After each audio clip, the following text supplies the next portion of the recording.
लड़की बहुत अच्छी टेलर है, ये आपने ठीक तरह से पता तो किया है ना? अरे हाँ भाग्यवान, मैंने सब पता कर लिया है। अब तुम चलो, देर हो रही है।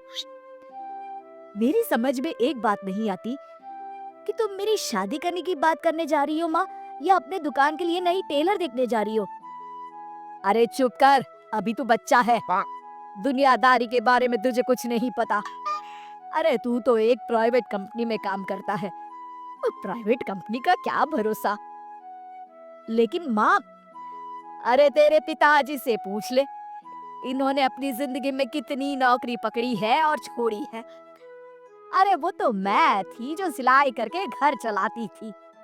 अरे बेटा, बुरा वक्त कभी फोन करके नहीं आता। टेलर बहू लाऊंगी तो मेरे साथ दुकान में सिलाई करेगी, समझा? चल अब। दोपहर होने तक तीनों लड़की वालों के घर पहुंच जाते हैं। सभी बातें और चाय पानी होने के बाद, बहन जी, आपका बेटा रोहित एक अच्छी कंपनी में काम करता है और अच्छी तनख्वाह भी है। बस हमें और कुछ नहीं चाहिए। हमें आपका बेटा बहुत पसंद है। हमें भी आपकी बेटी मीना पसंद है जी। मुझे लगता है हमें बच्चों को भी आपस में बात करने का मौका देना चाहिए। हाँ हाँ, आपने बिल्कुल सही कहा भाई साहब। जाओ बच्चों, बाहर जाके बात कर लो। अरे आप रुकिए जी। अच्छा ये बताओ बेटी, तुमने सिलाई कहाँ से सीखी है? जी, दीनानाथ इंस्टीट्यूट से। अरे बहन जी, मेरी बेटी इस मोहल्ले में सबसे अच्छी ब्लाउज सिलती है और एक से बढ़कर एक डिजाइन भी बना लेती है। अच्छा, चल बेटी, जरा तेरे हाथ की कारीगरी देख लेते हैं।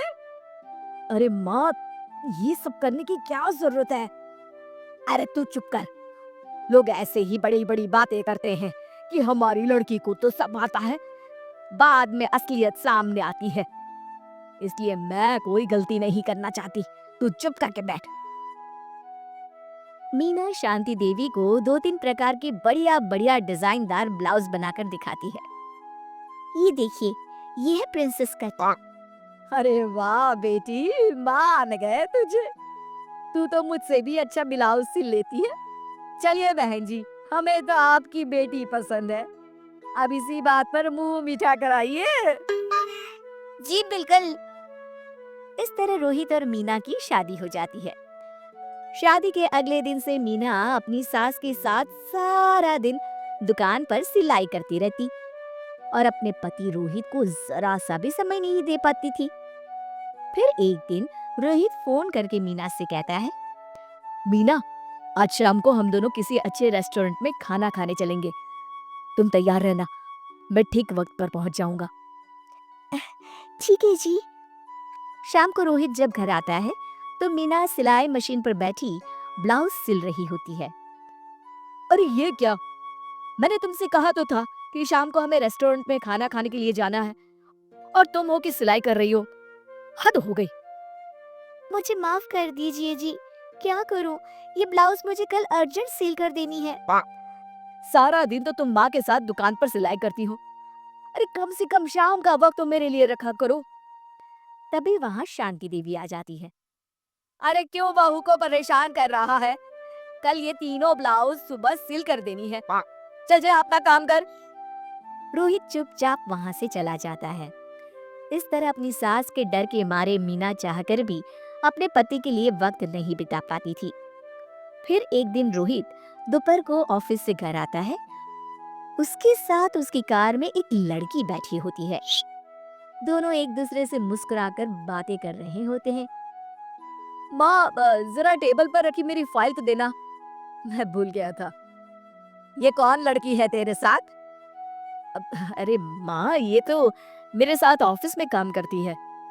इतना कहकर रोहित वहां से चला जाता है। उसी शाम, अरे क्या हुआ भाग्यवान, तुम्हारा चेहरा क्यों उतरा हुआ है?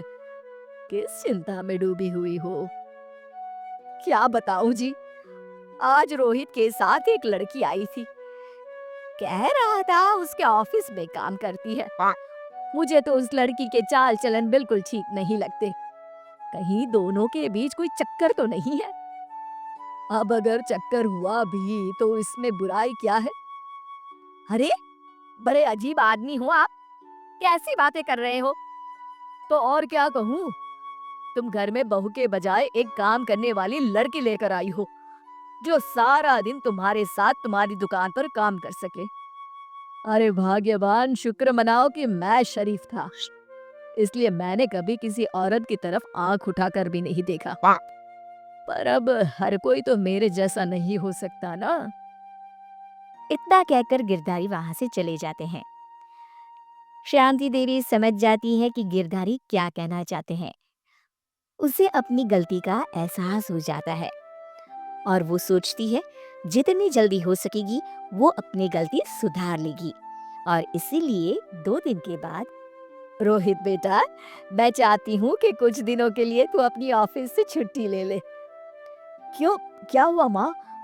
अरे कुछ नहीं बेटा, मैंने तेरे और बहू के लिए शिमला की 2 टिकट बुक की है। मैं चाहती हूँ कि तुम दोनों कुछ दिनों के लिए बाहर घुमाओ। क्यों बहू, ठीक है ना? सासू माँ की बात सुनकर मीना का चेहरा भी खिल उठता है। वो शर्मा कर कहती है, जी माँ जी, जैसा आप ठीक समझे। और इस तरह शांति देवी पूरी तरह से बदल जाती है। शिक्षा बहू को बहू नहीं बल्कि बेटी समझना चाहिए और ना कि काम करने वाली नौकरानी।